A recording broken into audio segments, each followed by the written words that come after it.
¿Qué tal? Ici François le Français. Aujourd'hui, présentation du scooter et savoir si on peut partir à l'aventure avec un 150 cm3. C'est parti. Donc le Symphony 150S qui sera le véhicule qui va m'accompagner durant les aventures à venir que je vais partager avec vous ici au Paraguay. C'est un véhicule de 151 cm3 avec un monocylindre, refroidissement à air. Ce sim ici vendu sous la marque Kenton et en boîte CVT.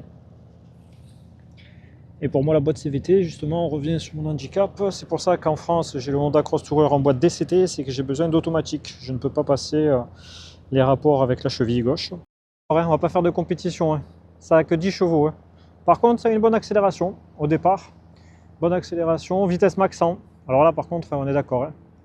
C'est pas une bête de course.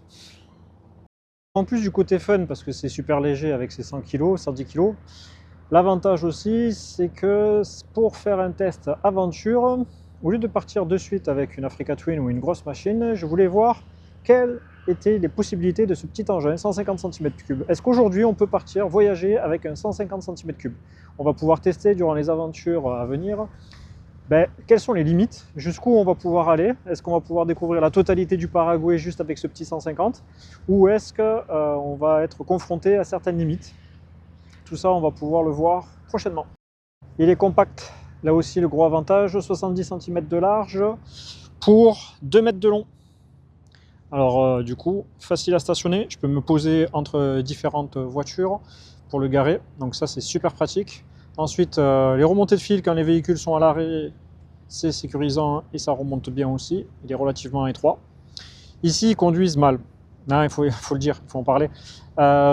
Pourquoi aussi j'ai pas voulu commencer de suite avec l'Africa Twin? C'est parce qu'il y avait aussi l'aspect gabarit de la machine, discrétion de la machine, et je voulais découvrir d'abord les routes du Paraguay. Parce que ici, ils conduisent mal, les routes sont en mauvais état. C'est pour ça aussi que j'ai pris un scooter avec des grandes roues. C'est que ça me permet de pouvoir passer un peu de partout, absorber les trous, les pavés, tout ce qu'on trouve ici. J'ai pris aussi un véhicule avec des freins à disque, aussi bien avant que arrière, chose qui est plutôt rare ici. La plupart du temps, les gens achètent des motos qui sont équipées de freins tambour. Il y en a encore ici, ouais. En plus, c'est que la suspension à l'avant est relativement bonne. On a deux suspensions à l'arrière. Je voulais par sécurité aussi un démarrage au kick. Béquille centrale d'origine. Les cale-pieds qui se redissimulent bien. Ça fait joli. Je trouve qu'ils ont bien travaillé sur cet aspect-là. Ça s'intègre vachement bien au niveau du scooter. On retrouve sur le petit tableau de bord les informations basiques. Niveau d'essence, le petit contour, la vitesse, kilométrage depuis que j'ai fait le plein, l'heure, le report, les commodos faciles, clignotant, ce qui est bien, on va pas l'oublier, le klaxon, au-dessus en plus de la gestion des phares, si j'appuie sur la partie basse, ça déverrouille le coffre. Ça, c'est super pratique. Ici, on roule tout le temps avec les phares. Au niveau de la réglementation, dès qu'on sort de la ville, ils demandent à ce que les phares soient allumés. Attention, c'est une cause d'amende. Ouais, une fois démarré, hein, bruit d'origine n'est pas vraiment bruyant. Ce qui est pratique, c'est relativement discret.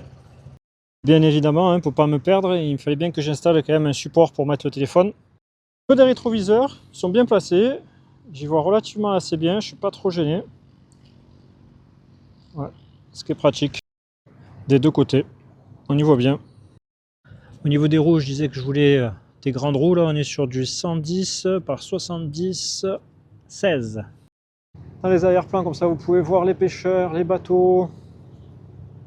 La vue est agréable. On a aussi un coffre sous selle, 22 litres. Alors, il n'est pas immense. Vous ne rentrerez pas du tout un casque intégral, juste un petit jet. De ce côté-là, vous le verrez mieux quand même. Le réservoir, on a 5 litres et demi. Bon, l'autonomie réelle, ça ne va pas vous donner plus de 100 km. 120 grand max. Il est annoncé pour 180 et il fait en réalité 4 litres au 100 et pas du tout 2 litres 5 comme il est préconisé. Donc ne vous attendez pas à faire énormément de kilomètres. tous les 100 bornes, on passe à la pompe. Aussi, si j'avais pas eu mon handicap, est-ce que j'aurais pris la même chose et ce même véhicule? Eh bien pas du tout. Ici, principalement, les gens se déplacent avec des motos en format trail entre 150 et 250 cm3. Il y a la vente de grosses motos, mais c'est beaucoup plus rare, on n'en voit pas beaucoup. Ah bah, on en entend une. Ah, pour le coup, ça fait plaisir. Je disais donc, si je devais recommander un véhicule ici, je prendrais plutôt une moto trail pour que ça passe partout. Grande suspension, grande roue, grand débattement. Pour le confort, ici, il y a des trous, il y a des ralentisseurs, il y a de la terre, des pavés. Alors, c'est pas les pavés comme on a chez nous bien plats, hein, pas du tout. Non, non, oubliez cette image-là. Je vais vous montrer des vidéos, vous verrez, c'est un peu plus fun. Quand je parle des personnes qui se baladent en moto, j'en ai deux différentes. J'ai ce modèle-là un peu trail et j'ai un autre modèle qui va passer derrière moi en mode un peu route. Voilà. Ça, c'est les deux véhicules qu'on trouve le plus ici. Et la version trail, vraiment, c'est celle que j'aurais tendance à recommander parce que c'est la plus adaptée aux routes paraguayennes. Je fais 1m76, je ne suis pas immense, mais comme on peut voir, je suis bien installé. Je ne suis pas gêné du tout. Je touche bien des deux pieds à plat. Allez, n'hésitez pas à me laisser un commentaire, me dire finalement quels sont les obstacles qu'on risque de rencontrer pour un long voyage ou de la découverte aventure avec un 150. Je serais intéressé d'avoir vos retours et vos avis. Moi, ça va me changer. Habituellement, avec mon Cross Tourer 1200, là, c'est une autre aventure. Merci d'avoir regardé la vidéo jusqu'ici.